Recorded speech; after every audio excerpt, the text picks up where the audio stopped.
New Seahawks defensive coordinator, AD. I like the AD name. It's not only easier, as someone who people often mispronounce my last name, it's just convenient, right? You just let people know. That's Very cool exactly nickname. why I've done it. Yeah. And I didn't actually do it. I can't take Can't take full credit. Yeah. We're happy to have you join us. I learned for the first time in the press conference you had earlier today that you didn't have a relationship with Mike McDonald before this. What was that process like? Do you get a call from Schneider, from Mike? What happened? No, I first of all got a call from my agent, and he was like, the Seahawks want to do a Zoom interview with you. So jumped on the Zoom, met Mike, met Coach Frazier and Nolan, and went through that. And then the next thing, I came up here and sat down with Mike, Carl Scott, Nolan again, and kind of just watch football, talk football, and I'm here. Yeah.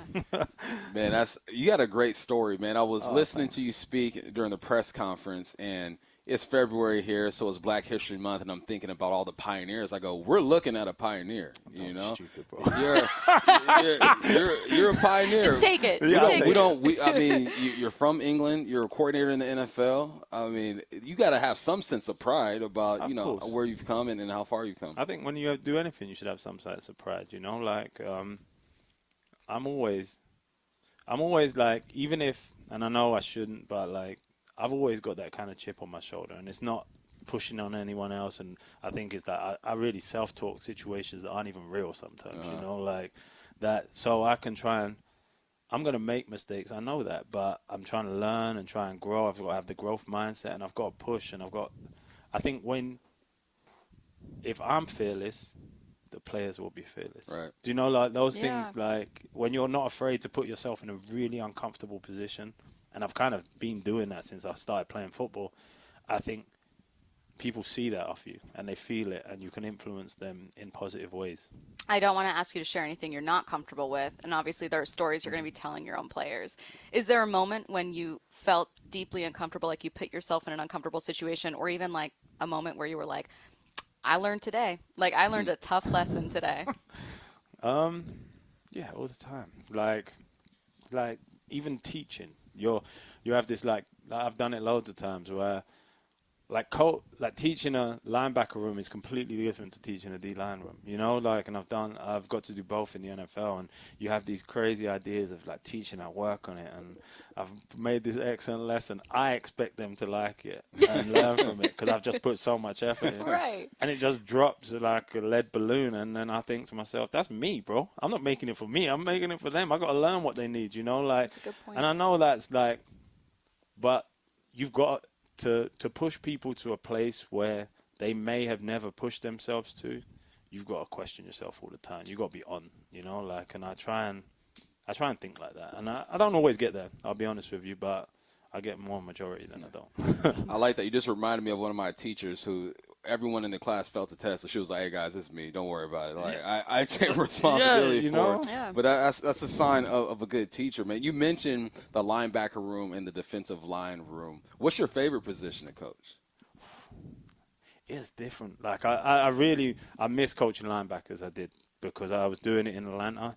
And then when I went to Dallas, but the people in the D-line room, like, they are so much fun, bro. Like, it is like, Yeah. they are dogs in the way, like, I love it both. Like, I just kind of love the opportunity to do the stuff. Do you know? Like, Yeah.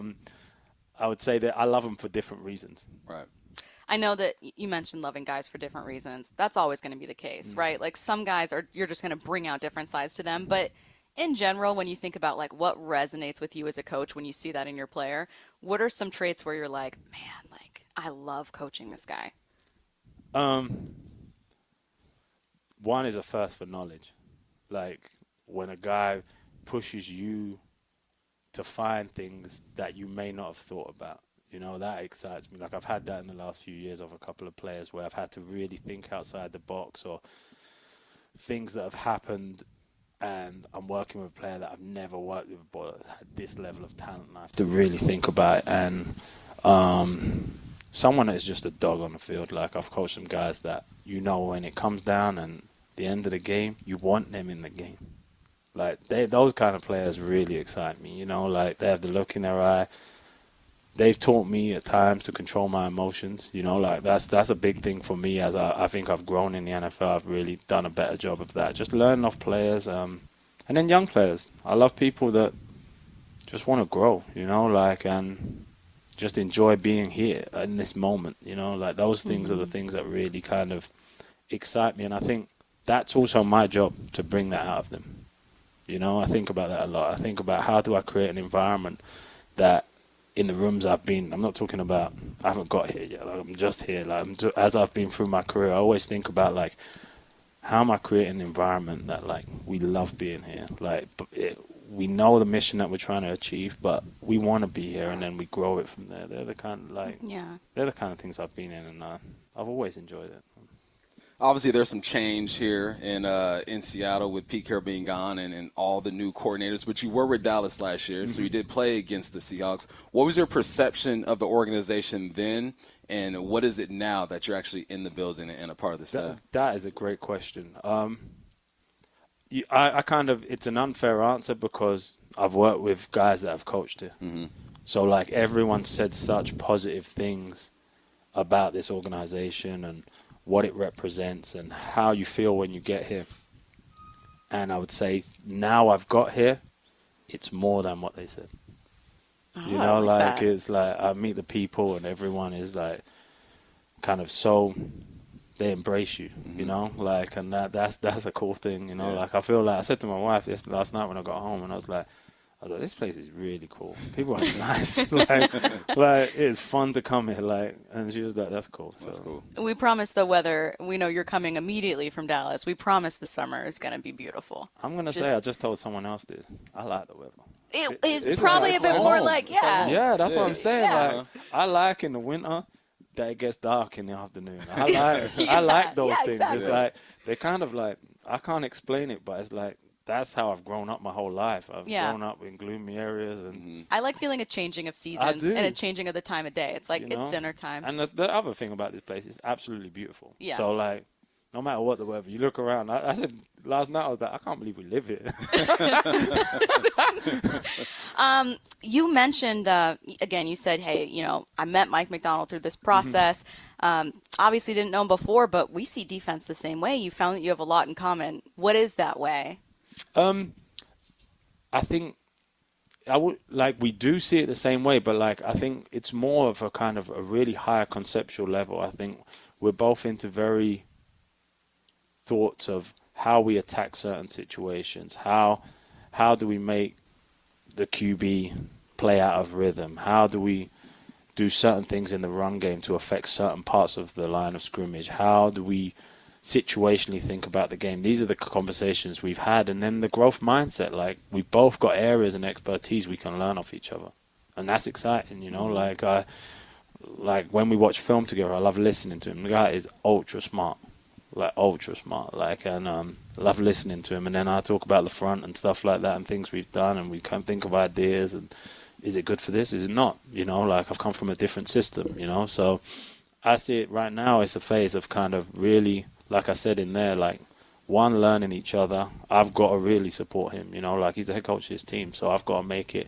that he can be the head coach. And that's my job, you know. So, and as I go through it, just supporting him supporting me, and we're growing together. We're going to talk to you throughout the season. So we're going to talk a lot of football. But I grew up, my first sport was soccer. And I went to England in, 2001. And we stayed in Eastbourne over there, by Brighton University. And the first game I went to was Chelsea against West Ham. So I grew up as a Chelsea fan. Hasselback was on the team at the time. I grew up a Chelsea fan. Who's your club? It's West Ham. West Ham? Mm-hmm. Oh, we beefing a little. No, exactly. You know what it's like. You went to the game. Yeah, it was crazy. It's crazy, right? It was like every fan's a Raider fan. It was nuts. And it is. I would say it's even a higher level than that. Yeah, you know, it's wild. It is insane. Yeah. I do miss that. I used to go with my brother a lot. So I wouldn't say like I'm a super soccer fan because obviously football is something I've been in since I was young. But obviously it's like my kids are Arsenal fans. My wife is an Arsenal fan. Yeah. And me and my brother are West Ham fans. There you go. What got you into football over soccer? Because that, I would imagine Probably you I were. wasn't good at soccer. Yeah, maybe that's it. You were like, but I could lay someone out. Yeah, no, it was on TV and really just enjoyed watching it. And I think it was just a kid in my street liked it too. And then, like I said in there, we got a football. Then I found a team, and I ended up going to that team. And then that was like, it was crazy. I used to travel like 2 hours across London 2 days a week on a train to get to practice, you know, and it was fun. It was like, it wasn't necessarily like, I would say, the football as everyone knows it here. It was it was just a game. I just enjoyed playing this game. I didn't really understand what it was, you know, and that was the coolest thing about it.